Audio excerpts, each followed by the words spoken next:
Doctor Moin Ahmad Qureshi माहिर इमराती गुर्दा व मसाना आपसे मुखातिब हूँ। हमारा आज का मौजू है कि एक्यूट रीनल फेलियर।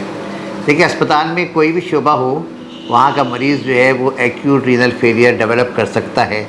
आप देखिए, अगर जो है मेडिसिन का शोबा है, किसी को सीवियर लूज़ मोशन हो गए हैं, सीवियर उसको वॉमिटिंग हो गई है, जिस्म में पानी और नमकियात की कमी हो गई है, तो वो रीनल फेलियर की तरफ जा सकती है। दिल का वार्ड है, किसी को दिल का अटैक हो गया और दिल पूरी तरह से आगे पंप नहीं कर पा रहा और उसकी वजह से जो खून की सप्लाई है वो गुर्दों को कम हो गई और रीनल इस्कीमिया हो गया, तो उसकी वजह से भी गुर्दे फेलियर की तरफ जा सकते हैं। फिर आप कोई और सर्जरी का शोबा है, कोई सर्जरी है, बर्न है, उसमें बहुत ज़्यादा ब्लीडिंग हो गई और उसकी वजह से भी पेशेंट रीनल फेलियर में जा सकता है।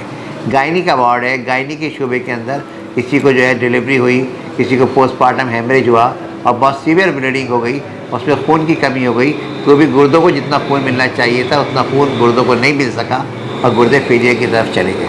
फिर ये कि अगर हमारे यूरिनरी सिस्टम में किसी भी किस्म की कहीं कोई रुकावट है, गुर्दे से लेके और पेशाब की बैरूनी नाली तक, चाहे वो रुकावट स्टोन की वजह से हो, चाहे वो रुकावट रास्ते की तंगी की वजह से हो, चाहे वो रुकावट किसी रसौली की वजह से हो, तो यूरिन का आउटफ्लो अगर मुतासिर होगा, या ओल्ड एज के अंदर प्रोस्टेट ग्लैंड जो है वो भी इस बात का सबब बन जाते हैं कि उसकी वजह से पेशाब की कमी हो जाती है और पेशाब पूरी तरह जिस्म से बाहर नहीं हो पाता, तो वो जो पेशाब बाहर नहीं आएगा तो उसकी वजह से भी गुर्दों पर प्रेशर पड़ेगा और वो भी जो है रीनल फेलियर की तरफ जो है जा सकता है। और फिर बाज़ ऐसी बीमारियाँ जिनका जो है बराह रास्त ताल्लुक़ गुर्दों से नहीं है, लेकिन उसके असरात गुर्दों पर पड़ते हैं, जैसे डायबिटीज़ है और इसके अलावा ब्लड प्रेशर की ज़्यादती है।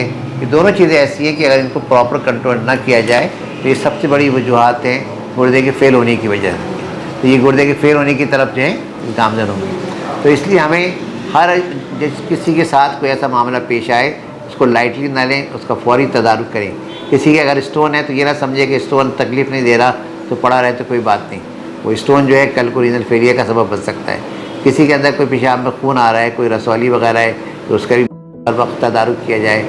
और गर्ज देखिए, ऐसे मरीज़ों को अपना वक्तन फ़वक्तन क्रेटिनिन कराते रहना चाहिए ताकि ये पता चले कि वो मेंटेन है या वो फेलियर की तरफ जा रहे हैं। बहुत शुक्रिया।